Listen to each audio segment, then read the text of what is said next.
चलिए, तो Indian economy on the eve of independence, ठीक है। इंडियन इकोनॉमी का पहला chapter, one of the most important chapter, ठीक है। सीधी सी बात है, इस चैप्टर में हम लोग समझेंगे कि जब इंडिया आज़ाद हुआ था, आज़ाद कब हुआ था? 1947 में, ठीक है।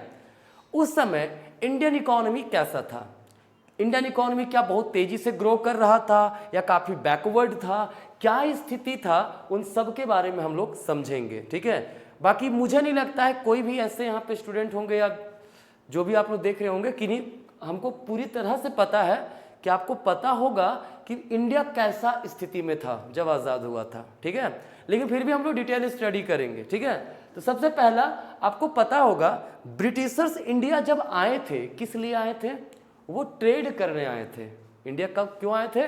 ट्रेड करने लेकिन ट्रेड करते करते यहाँ पर पूरा तरह से एडमिनिस्ट्रेशन में वो इंटर कर गए और पूरा का पूरा कब्जा कर लिए, वो यहाँ पे शासन करने लगे, ठीक है।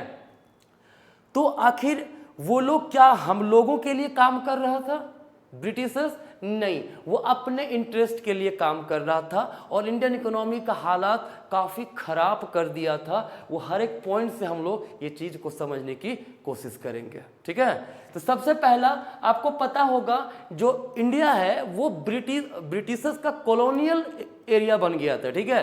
तो colonial exploitation under British rule, है ना, मतलब जो उसके शासन वाले राज्य थे वहां पर बहुत ही एक्सप्लॉयटेशन कर रहा था, हर एक सेक्टर में एक्सप्लॉयटेशन कर रहा था, ठीक है। वो कैसे समझते हैं? सबसे पहला, colonial exploitation of agriculture sector. आपको पता है इंडियन इकोनॉमी इंडिया जब आज़ाद हुआ था, ठीक है, उस समय कहा जाता है लगभग 70 to 80% पॉपुलेशन जो थे वो डायरेक्टली या इनडायरेक्टली किस पे डिपेंडेंट थे?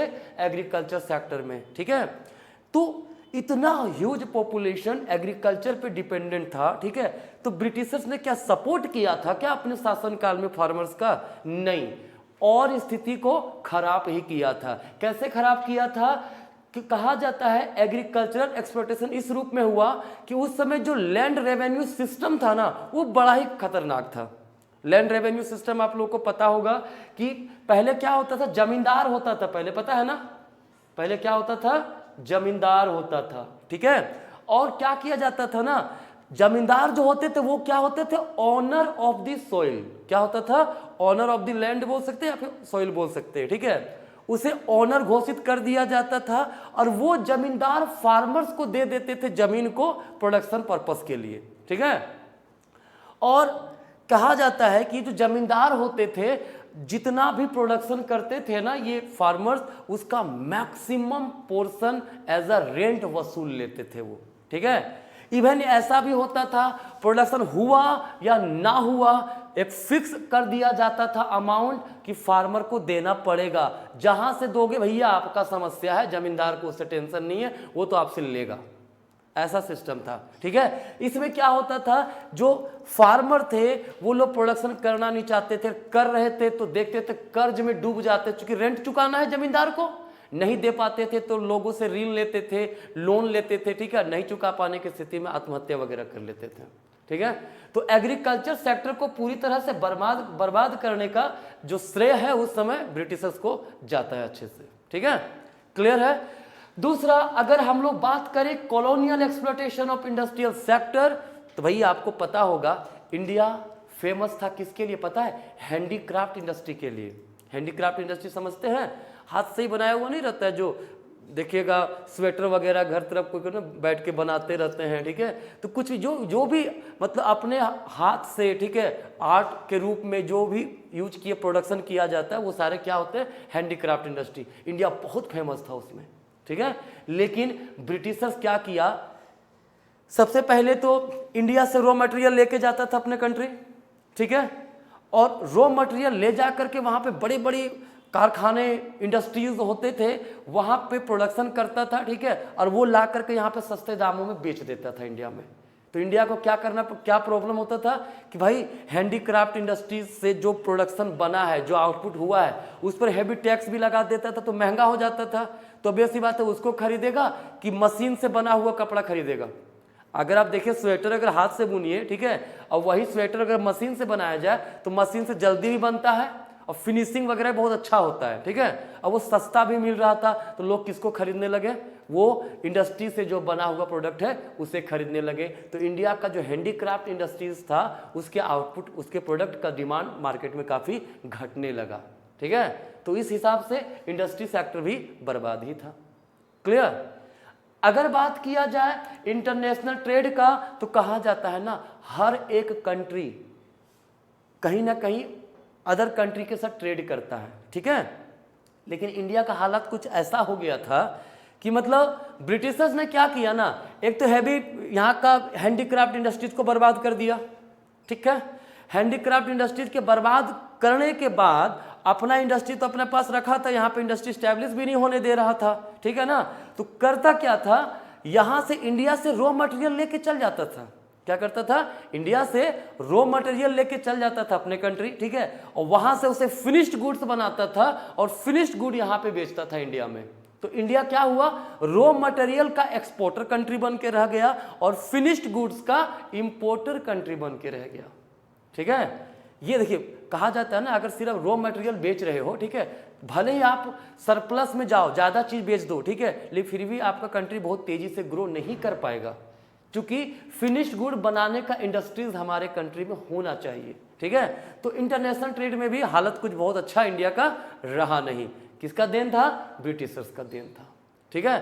तो ये था colonial exploitation under British rule, जिसमें हम लोग पढ़े एग्रीकल्चर सेक्टर, इंडस्ट्रियल सेक्टर और इंटरनेशनल ट्रेड के बारे में। तीनों की स्थिति अच्छी नहीं थी, ब्रिटिशर्स ने तीनों की स्थिति खराब ही कर दी थी पहले से, ठीक है।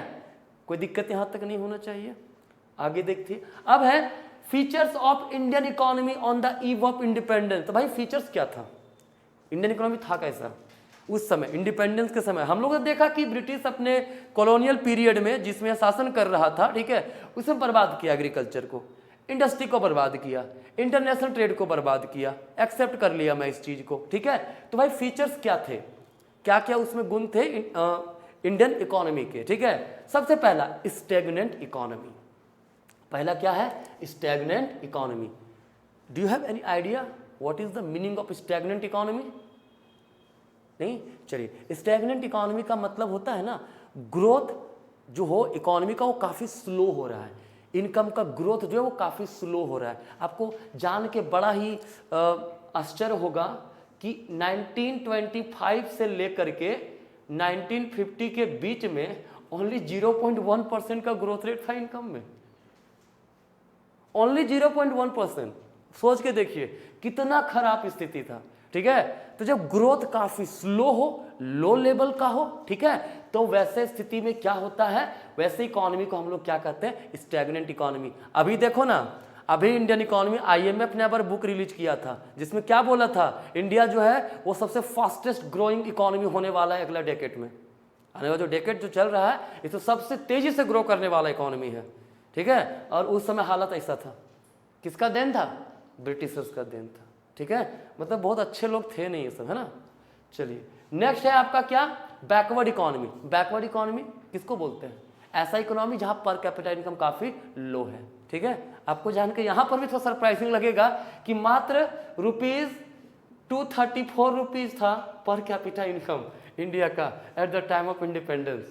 सोच के देखो, 234 रुपया yearly, per capita income yearly major होता है ना, national income divided by total number of population, ठीक है। वो कितना था, ओनली ₹234, ठीक है। ये स्थिति थी इंडिया की at the time of independence, ठीक है। क्यों ऐसा था भाई, एग्रीकल्चरल बैकवर्डनेस था इंडिया में। जो एग्रीकल्चर था, न्यू टेक्नोलॉजी लोगों के पास नहीं था, टेक्नोलॉजी आएगा भी कहां से, फार्मर जो अर्न करते थे मैक्सिमम पोर्शन तो वो रेंट के रूप में जमींदार को पे कर देते थे, सरप्लस बचता नहीं था। और जब सरप्लस बचता नहीं था तो वो न्यू टेक्नोलॉजी अडॉप्ट नहीं कर पाते थे, ठीक है, क्लियर है। तो एग्रीकल्चरल बैकवर्डनेस था at the time of independence, ठीक है। इंडस्ट्रियल बैकवर्डनेस था, क्यों था इंडस्ट्रियल बैकवर्डनेस भाई, तो मैंने अभी कहा था ना, इंडिया वाज फेमस फॉर किसके लिए, हैंडीक्राफ्ट इंडस्ट्रीज के लिए, जिसे पूरी तरह से बर्बाद करके धर दिया था कौन, ब्रिटिशर्स ने, ठीक है। तो इंडिया में हैवी इंडस्ट्रीज वगैरह थे भी नहीं, है ना, एकदम गिने चुने एक दो थे, बाकी वैसा हैवी इंडस्ट्री था नहीं, क्लियर। तो इंडस्ट्रियल बैकवर्डनेस भी था इंडिया में, ठीक है। पॉवर्टी, मैंने कहा इंडिया का मैक्सिमम पॉपुलेशन जो था, ठीक है, वो कहाँ, एग्रीकल्चर पे डिपेंडेंट थे, और एग्रीकल्चर की स्थिति कुछ खास अच्छी थी नहीं। तो एग्रीकल्चर की स्थिति अच्छी रहेगी तो लोग पुअर ही रहेंगे ना, ठीक है। लोगों के पास बहुत ह्यूज मात्रा में पॉवर्टी था, लोगों के पास खाने के लिए सही से भोजन नहीं था, ठीक है, रहने के लिए अच्छे मकान नहीं थे, ठीक है। ऐसे स्थिति गुजर रहा था at the time of independence, ठीक है। नेक्स्ट बात करते हैं पुअर इंफ्रास्ट्रक्चर का। तो इंफ्रास्ट्रक्चर का मतलब क्या होता है, जो बेसिक चीजें हैं, है ना, जो हर इकोनॉमी को स्ट्रॉन्ग करता है, हर सेक्टर को स्ट्रॉन्ग बनाता है, जैसे रोड, रेलवे, मतलब ट्रांसपोर्टेशन, कम्युनिकेशन, पावर, एनर्जी, ये सब चीजें, ठीक है। रेलवे तो था, रेलवे इंट्रोड्यूस किया था ब्रिटिशर्स ने ही, ठीक है, 1950 में इंट्रोड्यूस किया था, पहली बार ट्रेन चला था, सॉरी 1850 में, राइट। और फर्स्ट टाइम जो ट्रेन चला था वो 1853 में चला था, ठीक है। लेकिन कहता है कि अब उस समय तक भी, आज़ादी के समय, बहुत बड़ा नेटवर्क नहीं बन पाया था, ठीक है। तो इंफ्रास्ट्रक्चर हमारा पुअर था, एनर्जी नहीं था, पावर नहीं था, बिजली नहीं आता था। अब आप समझिए, इंडिया आज़ाद हुए कितना साल हो गया, 75 ईयर्स प्लस, राइट, क्लियर। और अब भी जा करके इंडिया में गांव तरफ हर जगह पहुंच रहा है बिजली वगैरह, ठीक है। तो उस समय कहाँ से रहेगा, लेकिन अब लगभग कोई भी, मतलब जितने भी मेरे नज़र में तो भाई जितने भी गांव विलेजेस दिख रहे हैं सब जगह इलेक्ट्रिसिटी पहुंच ही गया है। लेकिन फिर भी अब पूरी तरह से अभी भी कई एरियाज़ है जहाँ पे 100 सही से बिजली नहीं रहता है। सही से बिजली छोड़िए, हर जगह, रांची में सही से बिजली नहीं रहता 24 घंटा, तो क्या बोला आदमी, है ना। झारखंड का कैपिटल रांची, राइट, यहाँ पे भी 24 आवर्स बिजली नहीं रहता है, क्या करें, है ना। एडमिनिस्ट्रेशन की भी मिस्टेक्स है इसमें, है ना। चलिए, now heavy dependence on import. मैंने क्या कहा ना, इंडिया रॉ मटेरियल का एक्सपोर्टर बन गया ना, क्लियर। अब रॉ मटेरियल का एक्सपोर्टर बन गया तो भाई इंपोर्ट पर तो डिपेंडेंट रहना ही पड़ेगा। हमारे पास सही से न्यू मॉडर्न मशीन्स नहीं है, टेक्नोलॉजी नहीं है, तो हम लोग सब्जी प्रोडक्शन करेंगे कहाँ से। इसके लिए हमें डिपेंडेंट तो होना ही पड़ेगा ना अदर कंट्रीज पे।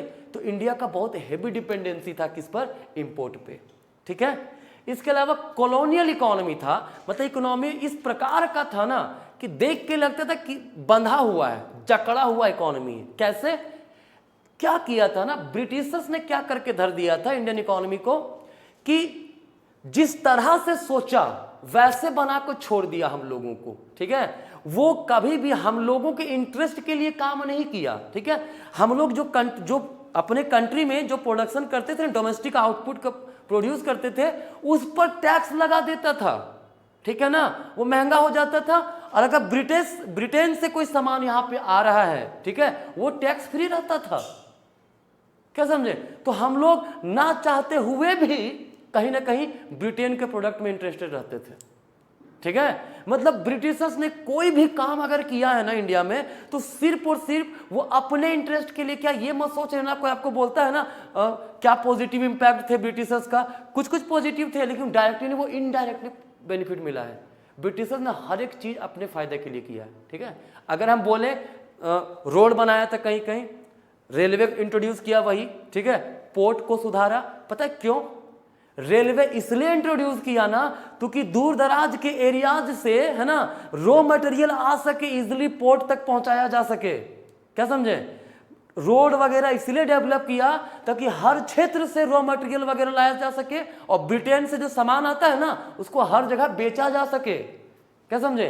पोर्ट को डेवलप इसलिए किया ताकि इंडिया से सामान को ले जा करके ब्रिटेन पहुंचाए, और ब्रिटेन से जो सामान आता है वो फिर इंडिया में इजिली आ सके, ठीक है।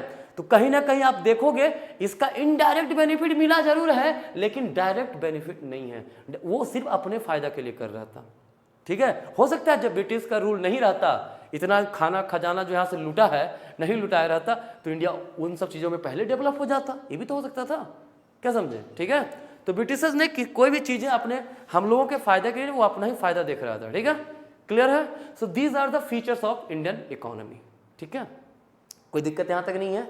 अब जो है हर एक सेक्टर का अलग अलग से पूरा कंप्लीट स्टडी करेंगे कि एग्रीकल्चर सेक्टर भाई क्या था, कैसा था, ठीक है, इंडस्ट्रियल सेक्टर कैसा था, है ना, यहाँ का डेमोग्राफिक फीचर्स कैसा था, तो उन सब के बारे में डिस्कस करेंगे। फिलहाल पहले डिस्कस करते हैं एग्रीकल्चर सेक्टर का, ठीक है। इंडिया का जो एग्रीकल्चर सेक्टर था, ठीक है, अब मैंने अभी पहले बता दिया ना, लगभग 70 to 80% इंडियन पॉपुलेशन जो था, वर्किंग पॉपुलेशन जो था, वो डायरेक्टली या इनडायरेक्टली कहाँ पे एंगेज था, एग्रीकल्चर सेक्टर में था। लेकिन पता है आपको, एग्रीकल्चर का कंट्रीब्यूशन मात्र 50% के लगभग ही था नेशनल इनकम में। अरे भाई सीधी सी बात है, अगर इंडिया का 70 to 80% पॉपुलेशन अगर एग्रीकल्चर में एंगेज्ड है तो नेशनल इनकम में भी कंट्रीब्यूशन 70 to 80% एग्रीकल्चर का होना चाहिए ना जी, लेकिन 50% के लगभग ही था। तो ऐसा क्यों? क्योंकि प्रोडक्शन सही से नहीं होता था। लो प्रोडक्शन, लो प्रोडक्टिविटी।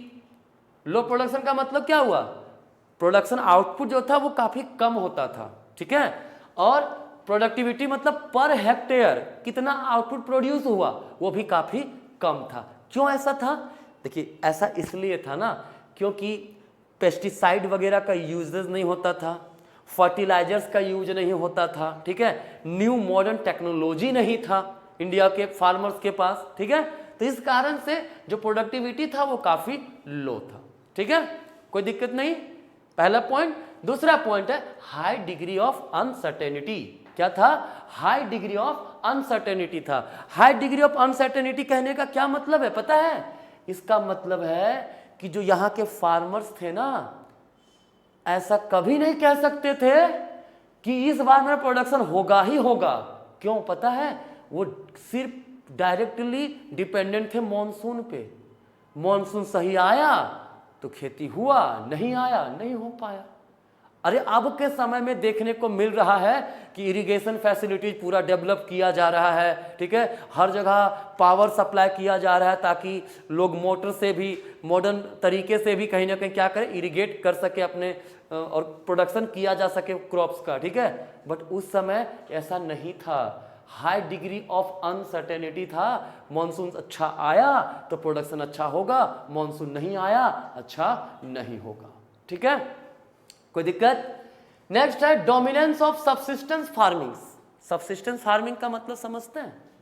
सबसिस्टेंस फार्मिंग का मतलब होता है सिर्फ अपना जीवन पूरा करने के लिए, कंजम्पशन करने के लिए प्रोडक्शन किया जाता था। मतलब खाने के लिए घर में क्या चाहिए? राइस चाहिए, वीट चाहिए, ठीक है, तो इन्हीं चीज का प्रोडक्शन किया जाता था और जितना जरूरत हो उतना ही किया जाता था, ज्यादा प्रोडक्शन नहीं किया जाता था, ठीक है। इसे बोलते हैं सबसिस्टेंस फार्मिंग। क्लियर? नेक्स्ट था gulf between owners of soil and tillers of soil, ठीक है। ऑनर्स ऑफ सॉइल का मतलब क्या था? उस समय जमींदार लोग थे, ठीक है, कौन थे? जमींदार लोग थे। क्लियर? और अगर हम लोग बोले टीलर ऑफ सॉइल का मतलब क्या हो गया? फार्मर, ठीक है, कोई दिक्कत? कहता है अगर हम लोग बात करें कि जो ऑनर ऑफ द सॉइल थे, मतलब जमींदार लोग जो थे, ठीक है, उन लोगों को कोई मतलब नहीं था, सीधा दे दिया है, अब भाई लिख के दे दे भाई तुमको इतना रेंट चुकाना है तो बस चुकाना है, बाकी कोई मतलब नहीं है। आपका प्रोडक्शन हो ना हो कोई फर्क नहीं पड़ता है, आपको बस पे करना है, ठीक है। ये समस्या था। ऑनर ऑफ सॉइल इंजॉय करता था, टीलर ऑफ सॉइल सफर करता था, ठीक है, फार्मर सफर ही करता था ना जी एक प्रकार से, कोई दिक्कत नहीं ना। चलिए उसके बाद है स्मॉल एंड फ्रेगमेंट होल्डिंग। कहता है ना जमीन का ना छोटा छोटा टुकड़ा बटा हुआ था। आप खुद सोच के देखो, एक लैंड का छोटा सा हिस्सा आपका यहाँ पे है, एक बहुत दूर में यहाँ पे है, एक बहुत दूर में इधर है, नीचे है, ठीक है। आप सोच के देखो, यहाँ प्रोडक्शन करेंगे, एक आदमी घर का आपका लगा हुआ है, फिर यहाँ खत्म होगा तब ना यहाँ जाएगा, फिर यहाँ खत्म होगा तब यहाँ जाएगा। काफी दिक्कत है ना प्रोडक्शन करने में, अलग अलग एरिया में रहे तो। हाँ, लेकिन अगर एक ही जगह ये तीनों जमीन रह जाता तो इजीली प्रोडक्शन किया जा सकता था कि किया सकता था, लेकिन ये वाला समस्या था उस समय। स्मॉल होल्डिंग भी था और बड़े बाकी काफी बटा हुआ था, कुछ यहाँ है तो कुछ काफी दूर में है, ठीक है। इन सब कारण से प्रोडक्शन एग्रीकल्चर का काफी अच्छे से हो भी नहीं पाता था, ठीक है। इसके अलावा लैंड रेवेन्यू सिस्टम, ये तो अभी मैंने बताया था, लैंड रेवेन्यू सिस्टम बहुत ही खराब था। लैंड रेवेन्यू सिस्टम में 3 स्टेज था, बनाया था ब्रिटिशर्स, पता है। एक था आपका जमींदारी सिस्टम, ठीक है। फिर बनाया गया आपका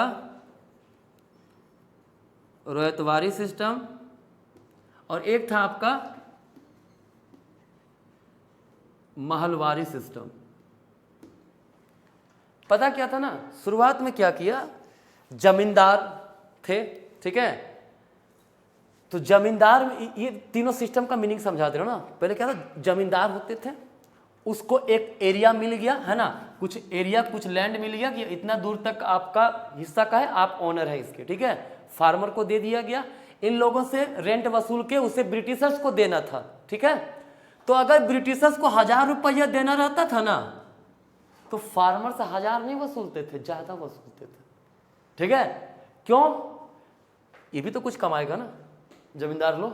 तो जमींदार लोग का ना, पहले पुराना मूवी देखना, मुंशी होता था, पुराना मूवी दाता वो था, मिथुन चक्रवर्ती का मूवी देखना ना, उसमें ना क्या होता था, जमींदार लोग का कहानी बहुत दिखाया जाता था, ठीक है।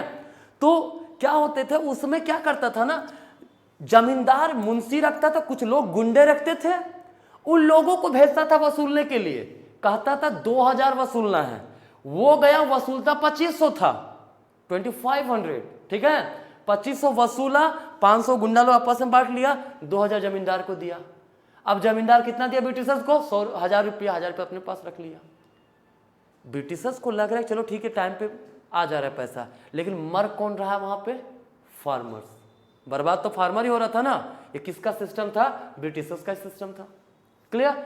महलवारी सिस्टम का मतलब क्या होता है, जिस समय महल का मतलब मुखिया होता है, ठीक है। गांव का जो मुखिया होता है ना, उसे महल बोला जाता था, ठीक है। तो कहा गया उन लोग को जिम्मा दिया गया कि आप समझिए, पूरा का पूरा रेवेन्यू कलेक्शन आपको करना है, कैसे कैसे कलेक्ट कीजिए, कितना कीजिएगा आप देखिए। वो भी बाद में धीरे धीरे जमींदार की तरह ही काम करने लगा। क्या समझे, देखा कई पुराने मुखिया वगैरह कहीं पे होंगे, अगर आप जानते होंगे तो देख के लगता होगा रुतबा जमींदार टाइप का फैमिली वाला फील आता है। क्यों, यही सारा चीज है, ठीक है। क्लियर है। रोयतवारी सिस्टम में क्या था, रोयत का मतलब होता है फार्मर। कहा आप लोग खुद आइए, ब्रिटिशर्स ने कहा आप लोग खुद आइए, आप खुद जमा कीजिए। लेकिन जब देखा ना खुद दे रहा सिस्टम, तो उस पर रेंट बहुत हाई कर देता था, ठीक है। रेंट काफी ज्यादा हाई, मतलब कुल मिला के सिस्टम चाहे ये था, ये था, मर रहा था फार्मर, बर्बाद हो कौन रहा था, फार्मर, ठीक है।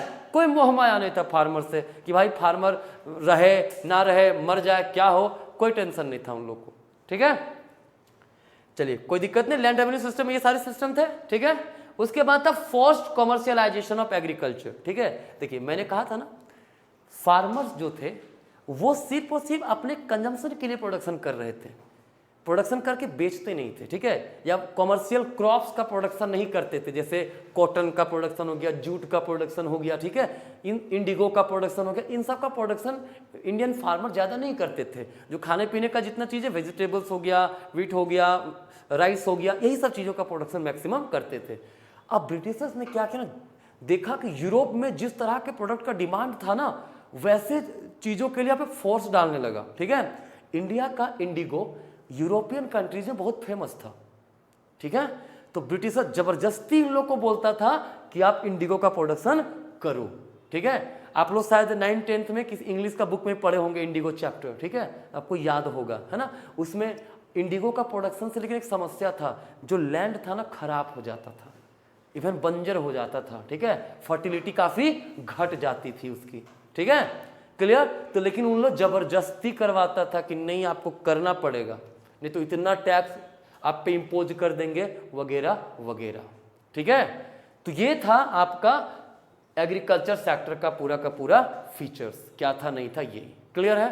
तो क्या क्या डिस्कस किया मैंने, colonial exploitation under British rule, features of Indian economy on the eve of independence, ठीक है। इसके अलावा मैंने डिस्कस किया एग्रीकल्चर सेक्टर के बारे में, ठीक है। आज ये फर्स्ट पार्ट है आज का, यहीं तक, मिलेंगे नेक्स्ट क्लास में, ठीक है।